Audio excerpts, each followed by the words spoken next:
BSP के ब्राह्मण सम्मेलन का आगाज यहां पर आज से होने जा रहा है। अयोध्या में बीएसपी महासचिव सतीश चंद्र मिश्र पहुंचे हुए हैं। ब्राह्मण सम्मेलन से पहले हनुमानगढ़ी के दर्शन किए और आज से बीएसपी का ये ब्राह्मण सम्मेलन शुरू होने जा रहा है, जो कि बेहद बेहद अहम माना जा रहा है।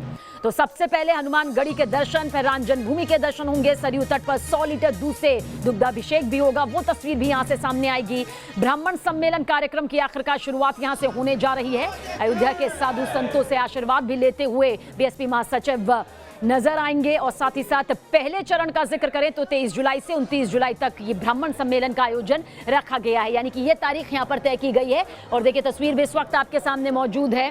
सतीश चंद्र मिश्र पहुंच चुके हैं अयोध्या और यहीं से ब्राह्मण सम्मेलन का आगाज होने जा रहा है। तो अगले साल यूपी विधानसभा चुनाव, उससे पहले ब्राह्मण सम्मेलन का आयोजन बीएसपी की तरफ से बड़े स्तर पर, बड़े दायरे में, बड़े पैमाने पर किया जा रहा है। और 6 जिलों को इसके लिए चुना भी गया है जहां पर ब्राह्मण सम्मेलन का आयोजन होगा। पहले चरण का जिक्र करें, जैसा कि हमने तारीख आपको बताई, 23 जुलाई से 29 जुलाई तक की तारीख यहां पर ब्राह्मण सम्मेलन की तय की गई है। हमारे सहयोगी अविनाश सिंह की ये रिपोर्ट आप जरूर देखें।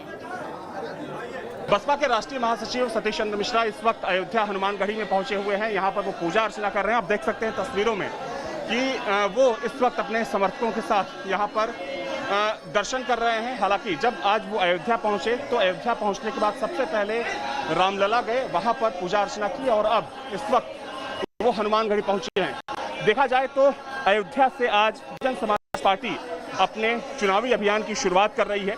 चूंकि अयोध्या में आज बहुजन समाज पार्टी ने प्रबुद्ध सम्मेलन का आयोजन किया है और इस सम्मेलन सबकी नजरें हैं, क्योंकि पहले कहा गया कि यहाँ पर ब्राह्मण सम्मेलन होने वाला है, लेकिन किन्हीं वजहों से इसका नाम बदलकर प्रबुद्ध वर्ग सम्मेलन किया गया, जिसमें हिस्सा लेने के लिए सतीश चंद्र मिश्रा यहाँ पर पहुंचे हुए हैं। माना जा रहा है कि इस सम्मेलन में न सिर्फ सतीश चंद्र मिश्रा बल्कि बहुजन समाज पार्टी के जो बड़े ब्राह्मण चेहरे हैं वो इस सम्मेलन में मौजूद रहेंगे और यहीं से इस सम्मेलन की शुरुआत हो जाएगी, क्योंकि आने वाले समय में 1 हफ्ते तक अलग अलग जिलों में यह सम्मेलन आयोजित किया जाएगा। वीडियो जर्नलिस्ट रवि सिंह के साथ अविनाश सिंह, न्यूज़ नेशन, अयोध्या।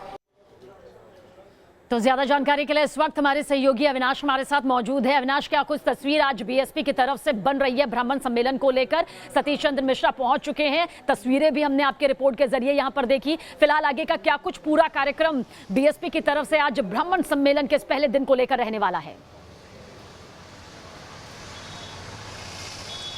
देखिए, आपसे थोड़ी देर पहले बीएसपी के महासचिव सतीश चंद्र मिश्रा अयोध्या पहुंचे हैं और चूंकि अयोध्या पहुंचने के बाद सबसे पहले उन्होंने रामलला का दर्शन किया, उसके बाद हनुमानगढ़ी पहुंचे और अब वो जा रहे हैं जहां पर सम्मेलन का आयोजन किया गया है। देखिए, सबसे अहम बात यह है कि इस सम्मेलन को बसपा ने अयोध्या से इसलिए शुरू किया है कि अयोध्या से जो भी एक संदेश निकलता है, जो मैसेज जाता है पूरे राज्य में, वो मैसेज काफ़ी बड़ा होता है। चूँकि आज से सम्मेलन की शुरुआत होगी और अगले 1 हफ्ते तक प्रदेश के अलग अलग हिस्सों में, खासतौर पर अगर हम अवध की बात करें और पूर्वांचल की बात करें, तो इन 2 क्षेत्रों में तकरीबन 6 जगहों पर बसपा इस प्रबुद्ध वर्ग सम्मेलन का आयोजन कर रही है। हालांकि अब से थोड़ी देर पहले जब सतीश चंद्र मिश्रा से मेरी बातचीत हुई तो उन्होंने कहा कि 2022 में बहुजन समाज पार्टी एक बार फिर से पूर्ण बहुमत की सरकार बनाने जा रही है और कहीं ना कहीं उन्होंने ब्राह्मण समाज को लेकर भाजपा पर हमला भी बोला कि इस सरकार में ब्राह्मण समाज की अनदेखी की गई।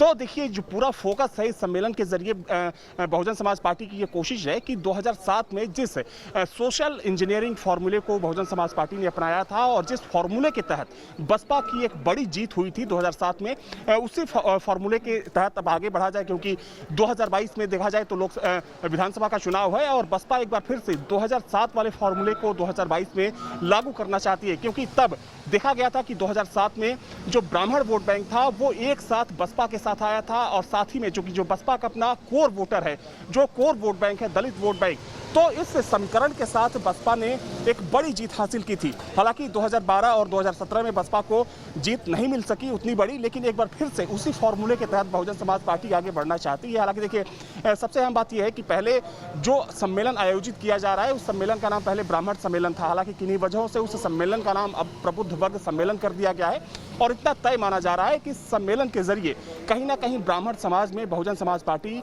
एक मैसेज देने की कोशिश कर रही है कि ब्राह्मण समाज की अगर कोई हितैषी पार्टी है, उनका कोई भला चाहने वाली पार्टी है, तो बहुजन समाज पार्टी है और उसकी जो पूरी कवायद है वो अयोध्या से दिखनी शुरू हो गई है। बिल्कुल, तो ये कार्यक्रम की पूरी डिटेल अविनाश आपने हमें यहाँ पर दी। बीएसपी अध्यक्ष, बीएसपी सुप्रीमो मायावती इस बात को बखूबी जानती भी हैं, क्योंकि 4 बार उत्तर प्रदेश की सत्ता की कमान उन्होंने संभाली है, अपने कार्यकाल को यहाँ पर पूरी तरह से निभाया है। वो जानती है कि किस तरह से पूरा ये समीकरण जो है यहाँ पर फिट बैठता है, और समीकरण को साधने के लिए एक सटीक रणनीति की जरूरत यहाँ पर होती है। कहा जा सकता है कि ब्राह्मण सम्मेलन उसी के तहत एक बड़ा कदम है यहाँ पर। बिल्कुल, इसमें कोई दो राय नहीं है, क्योंकि देखिए एक बात ये भी गौर करने वाली है कि अगर हम पूरे प्रदेश की बात करें तो तकरीबन पूरे प्रदेश में 12% जो ब्राह्मण वोट बैंक है वो माना जाता है, 10 से 12%। हालांकि कुछ जो राजनीतिक दल हैं उनका मानना है कि ये वोट बैंक 15% तक है, क्योंकि जनगणना जो है काफ़ी दिनों से हुई नहीं है। तो ये जो ब्राह्मण वोट बैंक है सबीना, वो ना सिर्फ कई सीटों पर बल्कि पूरे प्रदेश में जो तमाम सीटें हैं उनको काफ़ी हद तक प्रभावित करता है। और अक्सर देखा गया है कि ब्राह्मण वोट जिसके साथ होता है वो पार्टी कहीं ना कहीं सत्ता में जाती है। और 2007 में जिस सोशल इंजीनियरिंग फार्मूले को बहुजन समाज पार्टी ने अपनाया था, उसी फार्मूले के तहत बसपा को उस समय एक बड़ी जीत मिली थी। तो बसपा को पता है कि अगर ब्राह्मण वोट बैंक एक बार फिर से उसके पाले में आता है तो 2022 में 2007 की तरह बहुजन समाज पार्टी करिश्मा कर सकती है। और इस सम्मेलन के जरिए देखिए, जो सम्मेलन आज आयोजित किया गया है, इसमें जो बसपा के बड़े ब्राह्मण चेहरे हैं, जिसमें अगर हम सतीश चंद्र मिश्रा की बात करें, नकुल दुबे की बात करें, जो अयोध्या के कुछ ब्राह्मण चेहरे हैं उनकी बात करें, तो ये तमाम लोग वहां पर रहेंगे। उम्मीद की जा रही है कि अयोध्या के कुछ साधु संत भी उसमें शामिल हो सकते हैं, क्योंकि जानकारी मुझे मिली कि कल शाम में जो यहाँ के कोऑर्डिनेटर हैं बसपा के, वो कुछ साधु संतों के पास गए थे, उनको आमंत्रित भी किया था। तो चूंकि अब से थोड़ी देर बाद वो सम्मेलन शुरू होने वाली है, तो वो चीज पता चल जाएगी। लेकिन एक बात बिल्कुल साफ है कि इस सम्मेलन के जरिए बहुजन समाज पार्टी की ये कोशिश है कि 2007 की तरह एक बार फिर से करिश्मा किया जाए, और उसके लिए जो ब्राह्मण वोट बैंक जो 2007 में सोशल इंजीनियरिंग फार्मूले के तहत बसपा के साथ था, उसी फार्मूले को एक बार फिर से लागू करना चाहती है। और जो ब्राह्मण वोट बैंक है उसको अपने पाले में लाने की पूरी कवायद है, पूरी कोशिश है। देखिए, एक अहम बात यह भी है कि अगर अवध और पूर्वांचल जहां जहां पर इस सम्मेलन का बहुजन समाज पार्टी आयोजन कर रही है, आप अयोध्या को ले लीजिए, अंबेडकर नगर, चूंकि अंबेडकर नगर बहुजन समाज पार्टी का सबसे बड़ा गढ़ माना जाता है, सुल्तानपुर, वहां पर ब्राह्मण वोटर्स की एक अच्छी खासी तादाद मानी जाती है। तो बहुजन समाज पार्टी ने जो जगह भी चिन्हित किया है इस सम्मेलन के लिए, वो जगह उन्हीं जिलों में चिन्हित किया गया है जहां पर ब्राह्मण जो समाज की जो ब्राह्मण तबके की आबादी है वो ज़्यादा है।